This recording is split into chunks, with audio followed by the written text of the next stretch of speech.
The story of Sujata's bowl of milk rice. Long ago, more than 2,500 years ago, in northern India, there lived a prince named Siddhartha Gautama, the son of King Suddhodana and Queen Maya. From a very young age, Siddhartha possessed a noble heart and profound wisdom. Though he lived in a palace filled with wealth and pleasures, he was deeply troubled by the suffering of human life. Birth, aging, sickness, and death.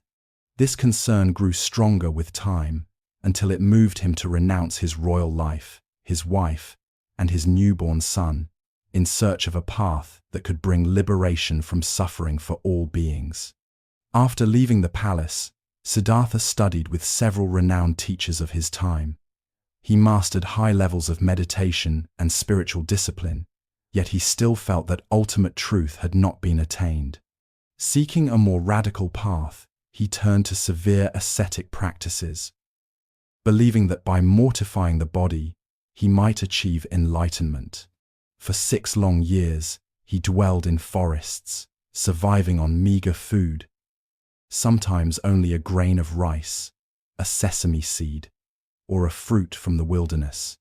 His body grew emaciated, his skin clung tightly to his bones, his eyes sank deep into their sockets, and his breath grew faint.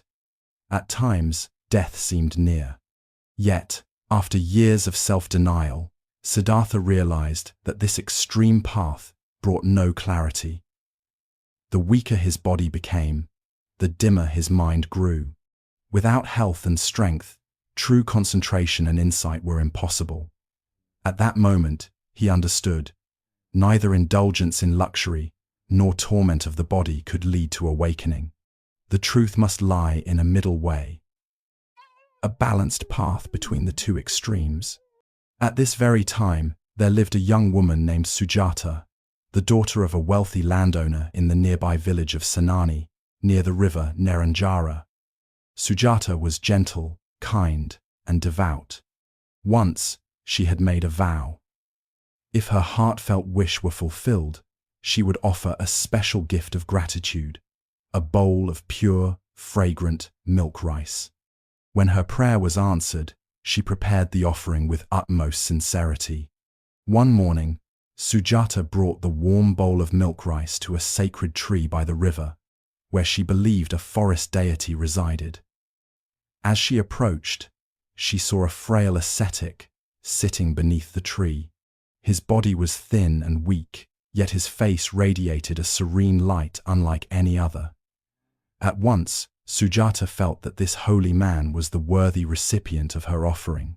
With reverence, she held the bowl in both hands and placed it before him. Siddhartha accepted it silently. For the first time in many years, he tasted a nourishing meal. Strength flowed back into his body, his mind grew clear, and a renewed sense of vitality filled him.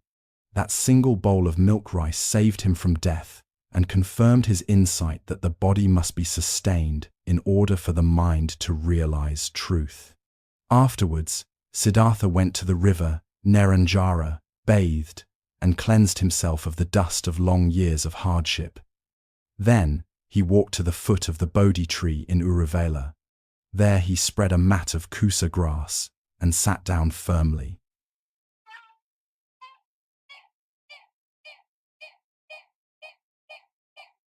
Before entering meditation, he made a solemn vow. Though flesh and bone may waste away, though blood and marrow may dry up, I will not rise from this seat until I have attained supreme enlightenment. From that day forward, Siddhartha entered deep meditation beneath the Bodhi tree for 49 days and nights. On the final night, after overcoming all temptations and illusions, his mind opened fully. He realized the ultimate truth of suffering and the path to liberation. The Four Noble Truths and the Noble Eightfold Path. Siddhartha Gautama had now become the Buddha, the Enlightened One. Thus, the bowl of milk rice offered by Sujata became a sacred symbol. It not only revived the body of the Enlightened One, but also marked the turning point that led to the birth of Buddhism. The story of Sujata's bowl of milk rice is more than a tale from the Buddha's life. It carries timeless lessons. The power of sincerity, even a small act, when done with a pure heart, can become a great cause that changes the course of history. The lesson of the middle way. True liberation is found not in luxury or in extreme austerity, but in balance, nourishing both body and mind. The nourishment of kindness. Sometimes a simple gesture, a meal, a bowl of rice, a drink of water, can give another the strength to continue a journey that benefits the world. Thanks to Sujata's offering, the Buddha gained the strength to fulfill his vow beneath the Bodhi tree. From that moment, the light of Dharma spread throughout the world, bringing wisdom, compassion, and peace to countless beings.